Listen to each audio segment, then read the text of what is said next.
Last week in Michigan politics, your voice, your vote, and what's called a con-con. How a big statewide vote set for this year could pave the way to a total rewrite of the state constitution. Plus, primaries this week in a key state Senate seat, why this single seat has an incredible importance in our state and could even give big clues on the national stage. And as the United States prepares to mark its 250th anniversary, how one West Michigan museum is helping to tell the local story of we the people and also pose a core question. I'm Josh Alburtus, and this is your 13 on Your Side Rundown.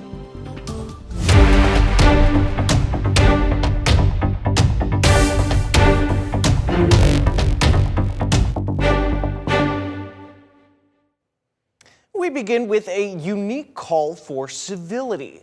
4 former Michigan governors came together this week to talk about the current state of civility and democracy in America. The bipartisan panel, 2 Democrats and 2 Republicans, warned about growing division and called for a return to decorum. Democrats Jennifer Granholm and Jim Blanchard joined Republicans Rick Snyder and John Engler for the Wednesday forum hosted by Michiganders for Civic Resilience. The panel pointed to social media, negative campaigning, and a loss of shared facts as major drivers of political division. This algorithmic slicing, the siloing of people on social media is a big culprit, and people aren't swimming in the same pond at all. Their realities, their facts are completely different because their sources are completely different. Content creators who are extreme are rewarded because extremism is more interesting and gets a greater number of clicks, and therefore their followers and their income, grows. Those incentives, to me, are greater for partisanship than they are for civility and unity, and because outrage gets clicks. Bring the values that we have otherwise in the rest of our lives back to this. And it's about building trust. And it's about having win-wins versus win-loses. In politics, it has become an absolute win-lose sport. Think about that for a minute. When you have a win-win, everyone benefits, and you want to work with them again, and you want to have a win-win again. The former governor said fixing this divide isn't just up to elected officials, calling on Michiganders to engage in civil conversations and support focusing on positive agendas rather than negative attacks.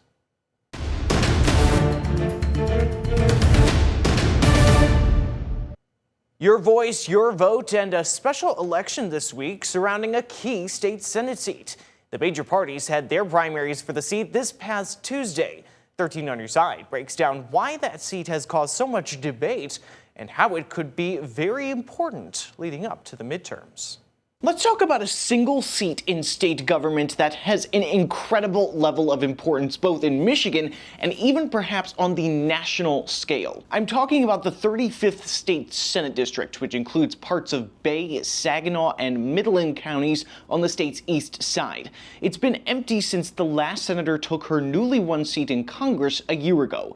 Now, when a special election to fill the seat wasn't called by the governor at first, that got a lot of people asking questions and some even crying foul, essentially. So much so that the governor, Gretchen Whitmer, faced a lawsuit to try and compel her to call one. That announcement of a special election came last August, and the first part of that election process is now upon us.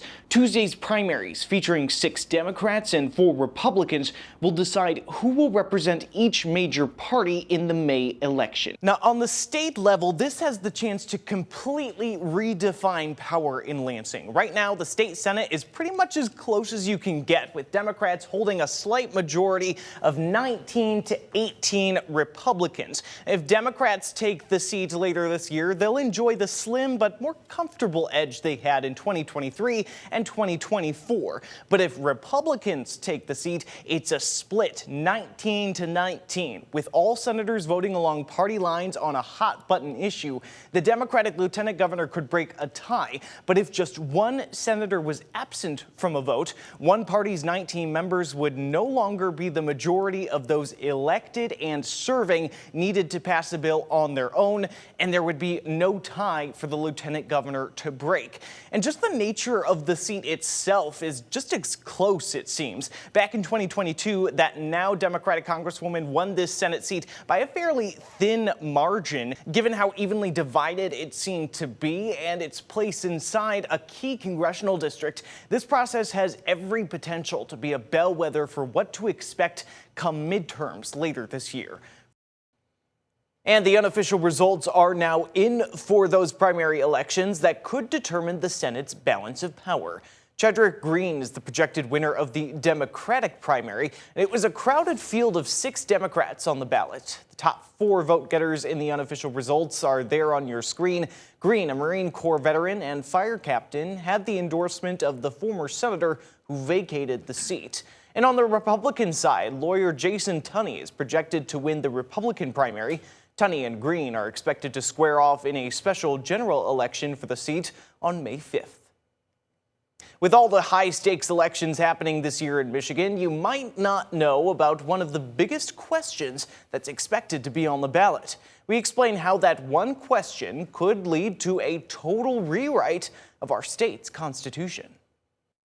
The Michigan Constitution, nearly 100 pages of code ruling over the state as its law of the land, second only to federal law. But what if this whole thing was thrown out and redone? That could soon be the case, but that depends on voters' answer to a big question set for this year. Since 1850, the Michigan Constitution has required that at a periodic time, every 16 years, there be a constitutional convention question presented to voters. Here's how a Michigan Constitutional Convention, or CONCON, works.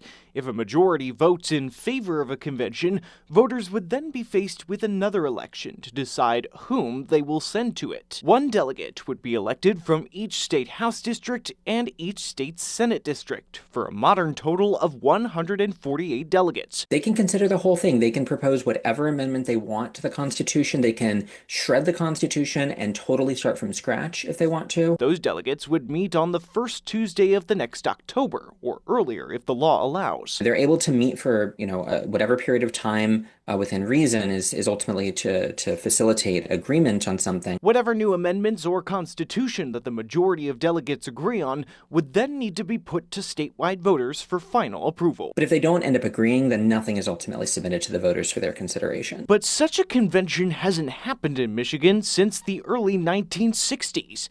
In fact, in November of 2010, the question was voted down by a margin of roughly 2-1. It's possible, I think, that with a very aggressive campaign to vote yes, that voters might be inclined to do that. But in a situation like this, where voters are voting yes for something very uncertain, and the other option is no, I don't want uncertainty, it's really easy to understand why no almost always wins, unless there's some sort of, really widespread dissatisfaction with the Constitution.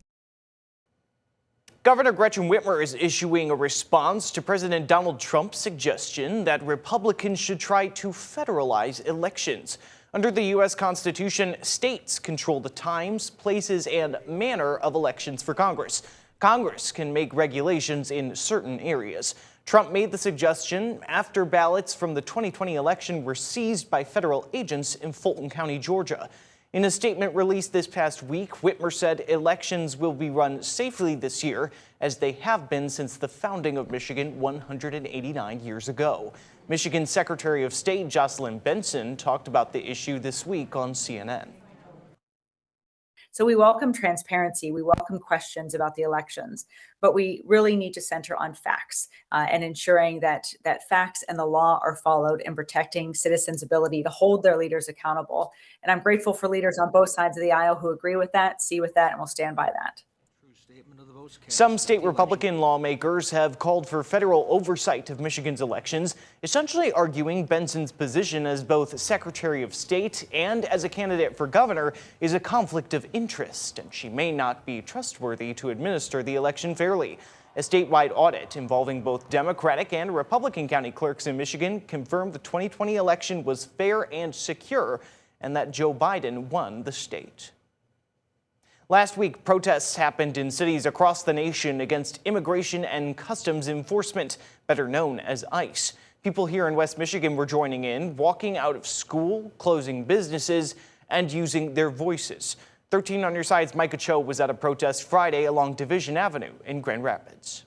While it was a walk around Northview High School. I mean, when you organize something, your biggest concern is always oh, will people actually come and support? Lily Gale and her co-organizer, who asked to not be named, walked with hundreds of their classmates as a protest to immigration enforcement across the country. Watching the news and watching kids and people being taken away from their families is just so horrific to watch, and I would never wish that on anyone. So being able to stand and walk in solidarity with those families and the people that have suffered because of ICE's actions, we made that choice because it matters to us. Their plan, according to the two, was to leave class at 1:30, walk a loop around their school, many of them holding posters condemning ICE, immigration, and the Trump administration. While the demonstration was peaceful, there were some that were against the protest, like this person shouting a profane phrase out of the window of their vehicle during our interview. It was so exciting to see that it wasn't just illegal. It wasn't just us. Northview Public Schools sent out a statement Friday afternoon about the walkout, saying in part, Northview Public Schools is dedicated to maintaining a safe and productive educational environment by balancing the support of student voice with clear safety protocols and professional neutrality. While the district does not take a political position and remains committed to educational continuity, we respect the rights of our students to engage in peaceful expression regarding local and national events. And while a number of local businesses were closed that day as part of the ICE Out protest, some businesses stayed open but expressed support for those who were protesting. Field and Fire is a bakery and cafe with multiple locations in Grand Rapids. And in a post on Facebook, the owners said they could not afford a full closure after reduced hours these past couple of weeks due to weather. We spoke with co-owner Julie Kibler, who said she's using her privilege as a white woman and business owner to be vocal and show support. She also had a message for marginalized communities who may not feel safe right now. I would want them to know that there are people who care about you and to not give up.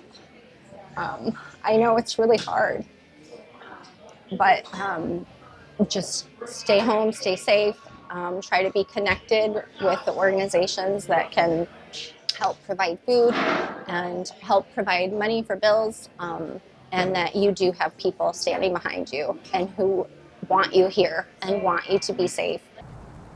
Some other businesses that remained open include FICA and Global Infusions in Grand Rapids, our brewing company and culture cheese shop in Holland, and Betty's Pages in Logan. And also here in Michigan, the state attorney general is launching a new tool to monitor federal immigration agents in our state. Dana Nessel announced the ICE activity tracker on Wednesday. During a roundtable discussion, Nessel said recent federal tactics could pose a risk to public safety. Nessel says the tracker is designed to provide transparency as hundreds of federal agents deploy across the Midwest. Under this president, ICE and Border Patrol are not making our communities safer. Instead, they're creating an untenable and dangerous situation in which we've watched residents of other states as they are tear gassed, attacked, and even killed for simply witnessing federal agents in action. Speaking with 13 on Your Side earlier this month, Nessel reminded people of their right to protest and to exercise their First Amendment rights, but urged them not to engage in illegal activity. A deer hunting practice banned in the Lower Peninsula could soon become an option for locals. Coming up, the latest on a bill to allow deer baiting and when it would allow you to do it. Attorney General Nessel is ordering Goshen, the company that planned to build a battery plant in Mecosta County, to pay nearly $24 million to the state. This comes several months after the state pulled funding from the project. According to the letter, Goshen has still not paid back nearly $24 million to the Michigan Strategic Fund. In the letter, Nessel says Goshen has 30 days to pay the remaining balance back to the Michigan Strategic Fund. Roughly a year into President Trump's new tariff policy, could tariffs be impacting your food prices? It's no secret that for many kinds of food, prices have seemed to be going up. But whether tariffs play a role in that at this point, that's what we spoke to an expert about. Tariffs still on the mind in a state heavily tied to international industries like auto, and that this expert described as having a diverse agricultural system. We're really great at producing a lot of food crops, but we're not so great at growing them in the dead of winter. While much of the focus has been on the state's all-important auto industry, what about the price of food, which on average has been on the rise? So it's not just one thing that's leading to rising and high food prices. It's been this perfect storm of factors both on the supply and the demand side. The Consumer Price Index shows as of December, average food prices had continually risen month over month for nearly a decade. One of the recent pieces of the puzzle, Dr. David Ortega said, have been tariffs. Simply put, tariffs are a tax on the value of imported products. Many tariff actions have been altered in recent months, but prices, he said, may not change quickly. Just because you roll back these tariffs doesn't mean that all of a sudden food prices are going to come down. When we look historically, it's very rare that food prices come down, and when they do, it's very short-lived. The White House has asserted tariffs as a tool to equalize trade situations and encourage domestic production. There was the tariff that made America strong and powerful in past generations. Now, it's tariffs that are making money for Michigan. In the auto industry, the administration has been touting new domestic investments from major companies as a sign they feel of policy success. But in the case of agriculture, climate and other factors can mean such shifts may not be possible. On a commercial scale, we don't grow bananas in Michigan. We don't grow coffee. And it's not just the food itself, Ortega said. Even the packaging of food can increase, and we've seen that because of the tariffs. Things like canned fruits and vegetables have gone up in price over the past year. And that's in large part because of the steel and aluminum tariffs that have increased the cost of tin steel that is used for packaging.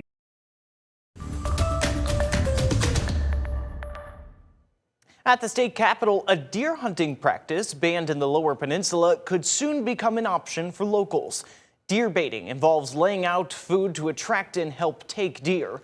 A bill passed in the State House Wednesday would reverse the ban from state regulators. In fact, it would take the decision to ban it out of the hands of the Michigan Natural Resources Commission altogether, codifying in state law that baiting would be allowed during open deer seasons. State Representative Jennifer Wartz sponsored the bill and argues it's common sense legislation that could lead to curbing growing deer populations in Michigan. Will this bill alone solve deer overpopulation in Michigan? Of course not. But it's a necessary first step to address the crisis by encouraging more people to hunt, improve harvest success, and protect crops from hungry deer. Deer will stick together whether it's in a field or near a bait pile. My bill simply recognizes reality. Wirtz said that Michigan now ranks second in the nation in deer populations with roughly 2 million deer, or about 1 deer for every 5 people in the state. She added that the large deer population has increased traffic incidents and also threatened farmers' livelihoods. The bill now moves to the state Senate. The Grand Rapids police chief is expected to be on his way out of the city and into a new position across the country. What we know about Chief Eric Winstrom's departure and where he's expected to go. That's next.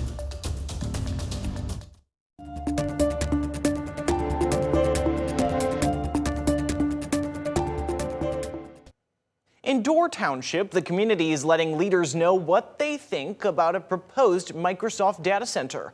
Over the weekend, people who live in Door and Byron Center got together to discuss. They talked about what they fear could be potential impacts, which they feel could include wells drying up, increased electricity costs, blackouts, noise, and pollution.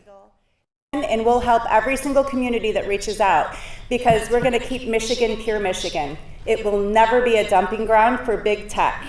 And we will fight back and we'll do what we need to do. A representative for Microsoft was not there. The company's full plans have not been released. However, in a letter earlier this year, the company said it would help minimize impacts on resources in communities where they operate data centers.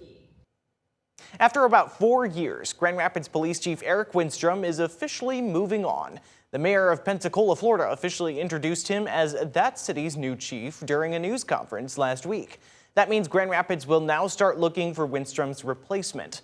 13 on your side's Peter Elliott reports. So, Chief, on behalf of the city of Pensacola, welcome to the team. A warm welcome to the Sunshine State. Super excited to be a part of this. A great honor. Thank you so much. Grand Rapids Police Chief Eric Winstrom introduced as the city of Pensacola's new top cop on Wednesday morning. There's something special going on in Pensacola. Pensacola is a city that's progressing. It's advancing. It's becoming that city that is beckoning people. The hiring is pending approval from the city council. If that happens, Winstrom's start date is slated for March 2nd. I will be the hardest working employee of the city. Winstrom's departure comes after 4 years as the chief in Grand Rapids. That police department is 180 degrees different from where we started it. We have filled every budgeted vacancy. We have grown the size of the police department. We have reduced crime enormously. We have made huge strides in protecting our homeless population. In a statement, City Manager Mark Washington writing, quote, "When I appointed Chief Winstrom nearly 4 years ago, I knew he was a top-tier professional. While I am saddened to see him leave, I am proud of the progress that has been made since his arrival and thankful for his service." My 31 plus years in local government, I've worked with 9 chiefs, and he is by far one of the best chiefs that I had the ability to work with. Washington says he will make an announcement about an interim police chief soon. He is also planning the process for a permanent successor. I'm not running away from Grand Rapids. I am running to Pensacola. That's it. Winstrom says the warmer weather is a plus. That's just icing on the cake. But more than anything, it was just time to leave. It just seems like the right time. Sometimes you got to go out on top. If you live in Grand Haven, the city will start plowing the snow off sidewalks again. The city council made that decision Monday night. Funding for the city to remove snow there was cut about 2 years ago. But this year's brutal winter weather has prompted the city to bring the service back. We really want people to be safe. We want people to be able to be out of the streets. And so the city plows sidewalks as best we can when we can with the resources we have. And that's how we've always done it. The council is bringing this funding back through an amendment to the budget. But council members are reminding folks it's still the responsibility of homeowners and business owners to make sure sidewalks are clear. Muskegon County Commissioners will have 30 days to decide whether to fill a seat left vacant by the death of Commissioner Darrell Page. Page died Saturday following a 19-month battle with cancer. Page served in the 7th District, which includes parts of Muskegon, Muskegon Heights, and Norton Shores.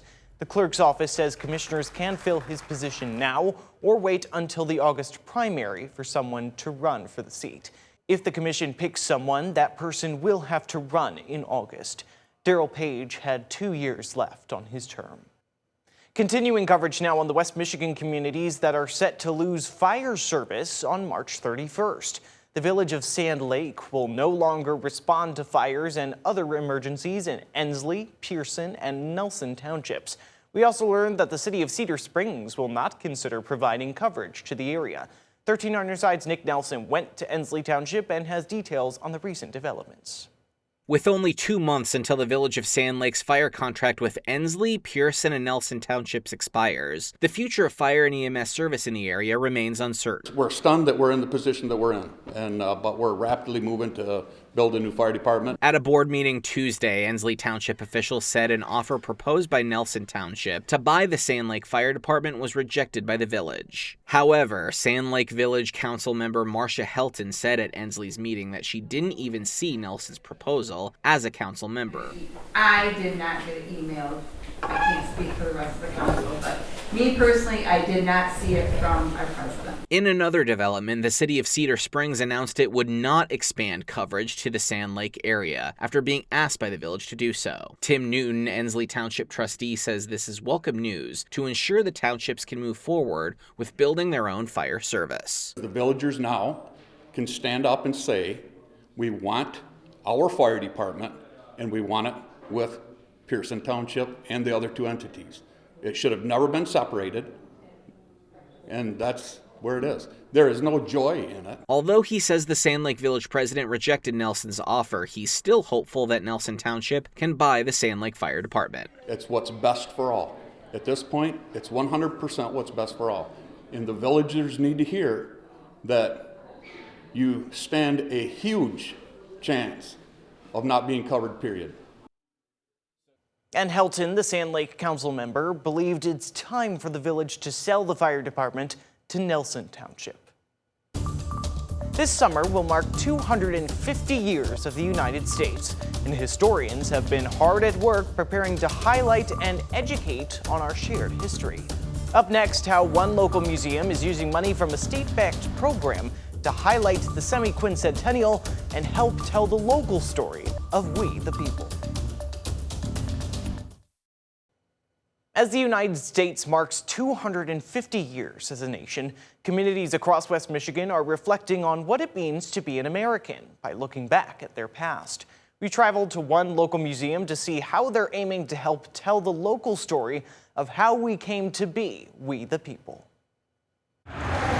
Welcome to Zeeland, a town of culture and history that stood the test of time. The Zeeland Historical Society was founded in 1974. And now, as the United States prepares to celebrate its 250th anniversary, you need only step forward into Zeeland's local museum to step back into the history of who we are. Here at the Decker Heist Museum, our exhibit is We the People, Roots of Belonging. It's part of a project in partnership with the nearby Holland Museum, with Zeeland's exhibit highlighting earlier history. Focusing on stories from the Native Americans to the Dutch immigration. And part of a larger effort backed by a state commission committee to highlight history amidst the semi-quincentennial. $25,000 in grant funding, we're told, to the Zeeland and Holland locations to make it happen. Pounding stones, mortars, axe heads, naturalization records from some of the Dutch immigrants that came. This is a voting booth actually from the late 1800s, early 1900s that was actually used here in Zeeland. Artifacts and accounts encouraging people who come through the door to ask themselves a question. What does it mean to visitors to be an American and also to be a Michigander? It's a question that museum curator Audrey Rojo has pondered. It is something that I've been continuously thinking about. And over the years, growing up here, being an American, being a Michigander, but also having the other side of my family come from Spain, and they're actually still in Spain, I think what I've learned about being an American and being part of this community of West Michigan is that this is a place where my two cultures blend into a beautiful marriage, and that's accepted. Although these stories are told through the lens of local history, they really reflect on belonging, identity, and citizenship, and so we hope that visitors engage with that, reflect on that. And that's the rundown for your week in Michigan politics. Be sure to keep up with all the top political stories of the day, both on air and online at 13onyourside.com.